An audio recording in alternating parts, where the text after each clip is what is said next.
China's Central Archives and other archives in the provinces of Liaoning, Jilin and Heilongjiang, as well as the cities of Shanghai and Nanjing, still preserve files on these comfort women.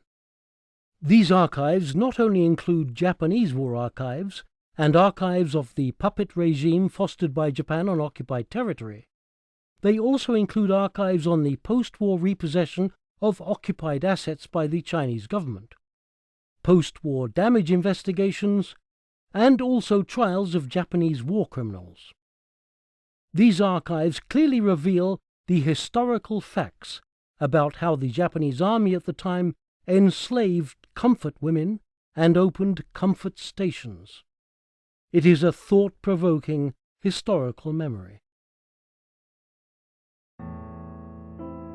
In Japanese military police records and Central Bank of Manchukuo records held in the Jilin Provincial Archives, we principally find the following references to comfort women. Data on the condition of comfort stations facilities in all territory occupied by the Japanese Army. Statistics on proportional allocation of comfort women to soldiers of the Japanese Army.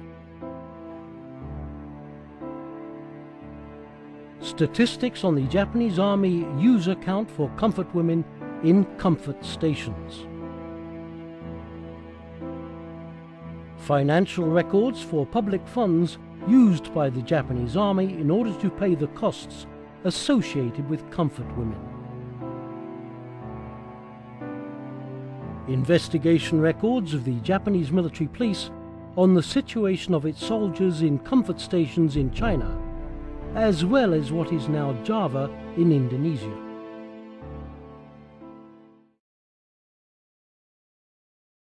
In the People's Republic of China's investigation and management of Japanese war criminals archives from the 1950s, kept in the Central Archives, we find a considerable number of written and oral confessions from Japanese war criminals concerning the Japanese Army's comfort stations, as well as the forcing of Chinese, Korean, Indonesian, and other countries' women to become comfort women. Examples include written confession of the Lieutenant General and Division Head of the Japanese Army's 117th Division, Suzuki Kaiku. He set up a comfort station in Chao County of Anhui Province and kidnapped 20 Chinese and Korean women to become comfort women.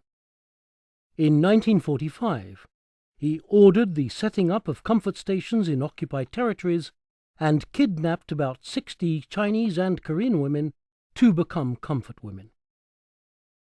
These archives prove that these women were forced to become sex slaves by the Japanese Army. It was in no way voluntary.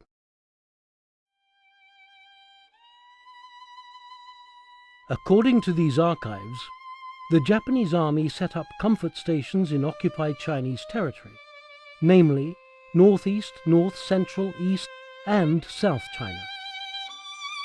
This shows the large territorial scope in which the comfort women system of the Japanese Army was implemented. Comfort women were not only Chinese women, they were also Korean women, as well as women from Java, Ambon, and other regions of the former East India, at the time a Dutch colony, today's Indonesia. This reveals the international nature of the comfort women issue.